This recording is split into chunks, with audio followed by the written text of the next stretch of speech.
आज के इस वीडियो में हम बात कर रहे हैं इलेक्ट्रिक फ्लक्स। इलेक्ट्रिक फ्लक्स क्या होता है, इसका कंसेप्ट क्या है और इसको हम कैसे समझेंगे। तो इसके पहले हम बात कर रहे हैं कि इलेक्ट्रिक चार्ज क्या होता है और इलेक्ट्रिक फील्ड क्या होता है। इलेक्ट्रिक चार्ज के बारे में हम समझ चुके हैं कि this is the property of matter that causes it to experience a force when placed in an electromagnetic field। Charge एक तरह से एक प्रॉपर्टी है और इलेक्ट्रिक फील्ड के बारे में हम ये जानते हैं कि this is a region around a charge particle within which a force would be exerted on other charged particle। Electric charge क्या है? यह एक मैटर की प्रॉपर्टी है जो कि इलेक्ट्रोमैग्नेटिक फील्ड में फोर्स एक्सपीरियंस करती है, प्लस यह इलेक्ट्रिक चार्ज इलेक्ट्रिक फील्ड भी प्रोड्यूस करता है। इलेक्ट्रिक फील्ड क्या होता है? यह एक रीजन है, किसी चार्ज पार्टिकल के चारों तरफ एक रीजन है जिसके अंदर अगर कोई दूसरा चार्ज पार्टिकल लाया जाए तो वो फोर्स एक्सपीरियंस करता है। और इलेक्ट्रिक फील्ड के बारे में हमने ये पढ़ा है कि this is electric force per unit charge. इसके बाद इलेक्ट्रिक फील्ड लाइंस होती हैं। This is a graphical visual representation for visualising vector fields.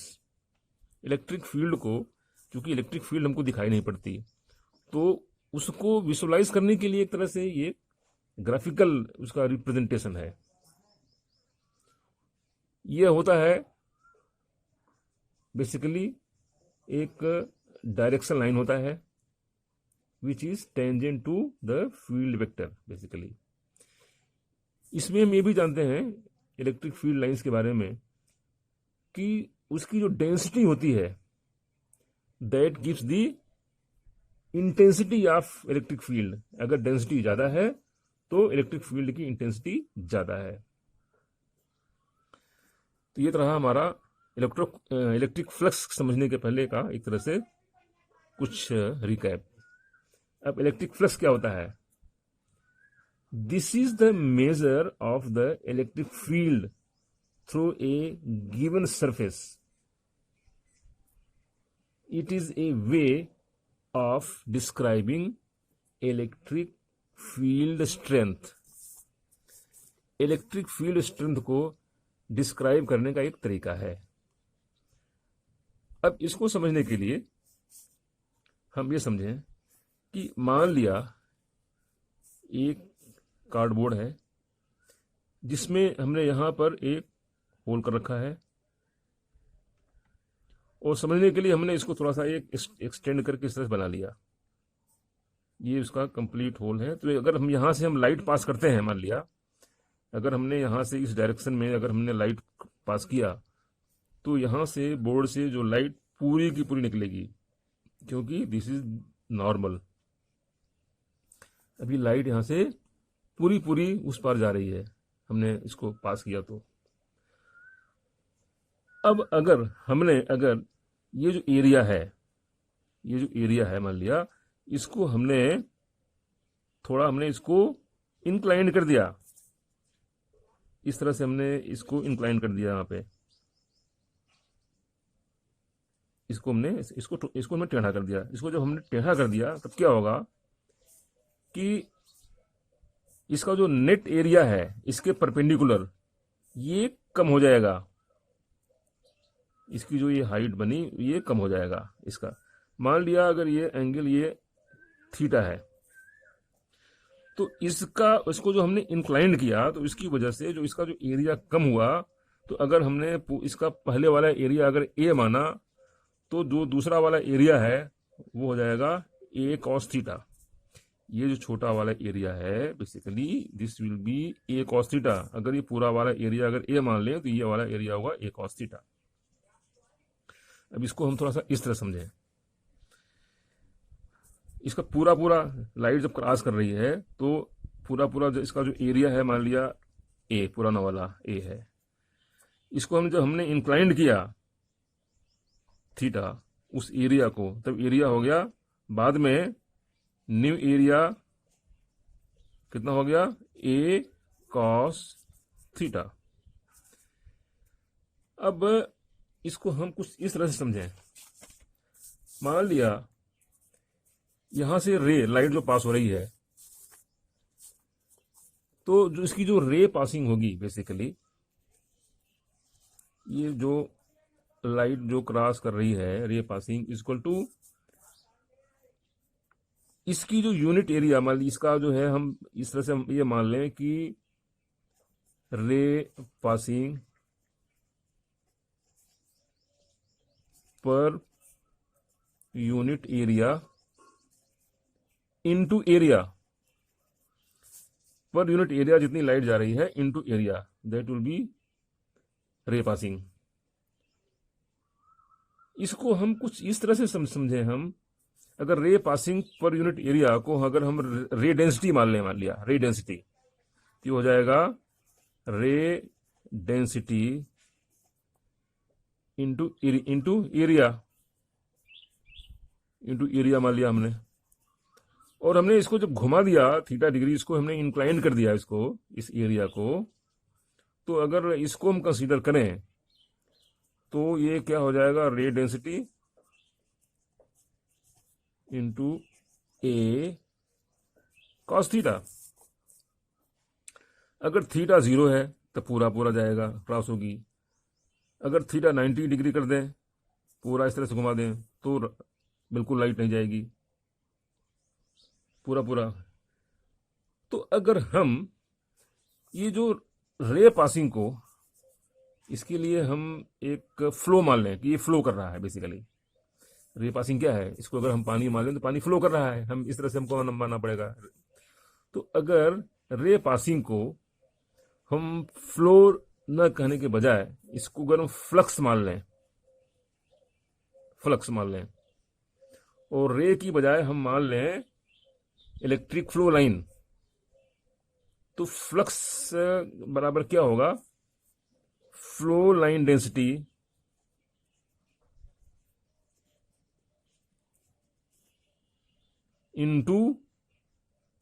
Into area. यही तो हुआ, कितनी लाइन्स हमारी पास हो रही हैं इंटू एरिया। तो इससे क्या होगा कि पूरा का पूरा हमको ये कितना हमारी जो लाइन पास हो रही है वो मालूम पड़ जाएगा। तो flux is equal to flow line density into area. तो हम कह सकते हैं कि flux is equal to flow line density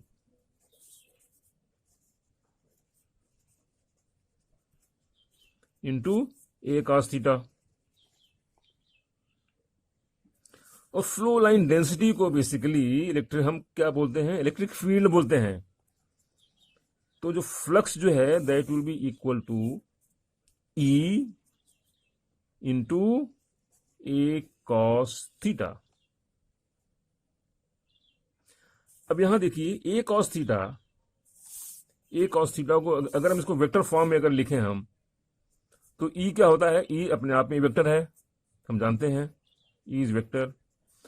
और ए कॉस थीटा, तो अगर इसको वेक्टर फॉर्म में लिखें, so that will be basically dot product of A को हमने वेक्टर मान लिया।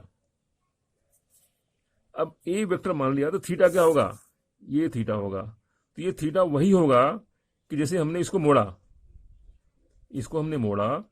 तो इसका जो सरफेस होगा, इसके सरफेस के परपेंडिकुलर,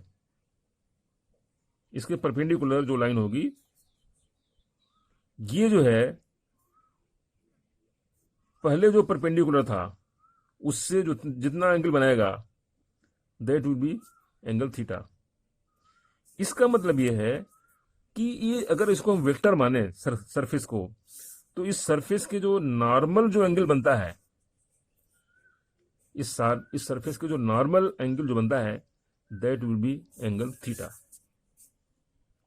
तो इतना डिस्कशन करने का मतलब ये था कि एक हमको नया टर्म मालूम पड़ा, सरफेस वेक्टर।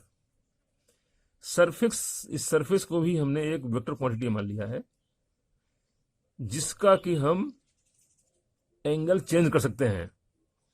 तो इसकी जो डायरेक्शन होगी इसकी नॉर्मल होगी। तो सरफेस वेक्टर बेसिकली एक सरफेस एरिया एक वेक्टर है, जिसका कि डायरेक्शन होगा इस सरफेस के नॉर्मल वाली line, that will be the direction. तो एक तरह से जो फ्लक्स होगा that will be E vector dot A vector. ये तो हो गया इसके बारे में कुछ जानकारी electric flux.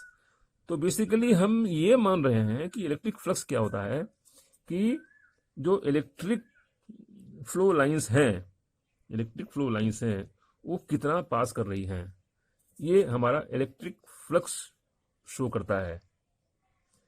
Electric flow lines की डेंसिटी इनटू एरिया जहां से वो पास कर रही हैं, that is called as electric flux. तो अब हम ये कह सकते हैं कि electric flux is the measure of the electric field through a given surface. ये जो सरफेस है तो किसी गिवन सरफेस से पास करती हुई जो हमारी इलेक्ट्रिक फील्ड लाइन है तो उसका मेजर है। So electric field line is the measure of the electric field through a given surface. इसको हम ये भी कह सकते हैं बेसिकली जो इलेक्ट्रिक फ्लक्स है इससे हमको इलेक्ट्रिक फील्ड स्ट्रेंथ मालूम पड़ती है। इलेक्ट्रिक फील्ड डेंसिटी क्या है basically, that is electric field strength. तो हम इसको ये भी कह सकते हैं कि it is a way of describing electric field strength. तो अब हम इलेक्ट्रिक फ्लक्स को इसको हम डिस्क्राइब कर सकते हैं। तो इलेक्ट्रिक फ्लक्स ये क्या होता है, it is the measure of the electric field through a given surface। ये हो गया इसकी definition. It is a way of describing electric field strength, electric field strength. इसका एक तरीका है कि हम इलेक्ट्रिक फील्ड स्ट्रेंथ को क्या होता है इसको हम डिस्क्राइब कर सकें। सो this was the electric flux. अब इलेक्ट्रिक फ्लक्स का बहुत आगे इसका काम आने वाला है। आगे हम ये देखेंगे कि ये कम होता है, ज्यादा होता है, ये चेंज भी होता है, और इसका हम क्या यूज करेंगे आगे चल करके, हम इसका काफी यूज करने वाले हैं बेसिकली। सो यहां पर एक टर्म हमको और मिला, ये हमने जो सारा डिस्कशन किया बेसिकली, तो यहां पे एक टर्म हमको और मिला, उसका नाम है हमारा एरिया वेक्टर। एरिया भी एक वेक्टर है बेसिकली, एरिया भी एक वेक्टर है। This is a vector. Feeling हमको हो गई ये पूरा समझने के बाद में। अब इसको थोड़ा सा कैसे डिफाइन करेंगे सिस्टमेटिक रूप से। This is the vector associated with every area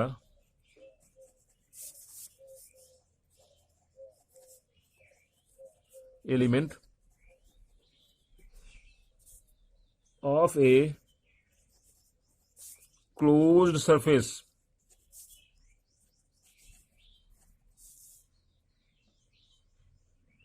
It is basically this is in direction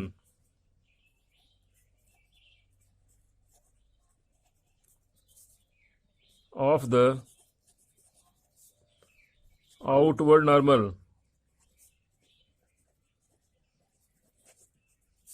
इसमें हमने अभी बात किया था कि इसका जो नॉर्मल होता है उसके नॉर्मल, इसका जो नॉर्मल होता है वही एरिया वेक्टर का डायरेक्शन होता है, सरफेस का जो नॉर्मल होता है। तो इसको हम कह सकते हैं कि इसका एरिया वेक्टर क्या होता है। अगर मान लिया, जैसे कि हम अगर ये लें एक और थोड़ा समझने के लिए, अगर ये एरिया लें, मान लिया this is area delta S, तो इससे नॉर्मल जिसकी डायरेक्शन हमने मान लिया हमने एन कैप, तो इसका जो वेक्टर क्या होगा, this will be equal to N cap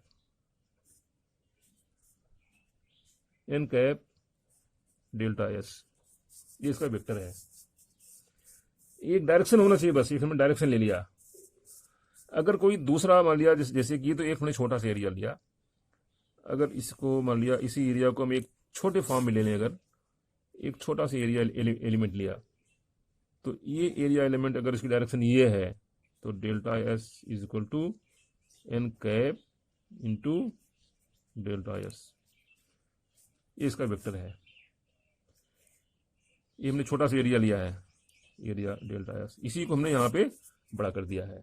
so this was, ये जो डायरेक्शन है this is the normal to the surface. So this was something conceptual discussion about electric flux. Electric flux क्या होता है, flow line density into the area which is normal. Flux is equal to E into A cos theta, flow line density into the A cos theta.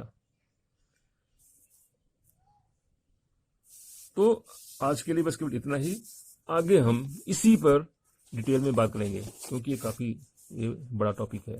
तो आज के लिए इतना ही।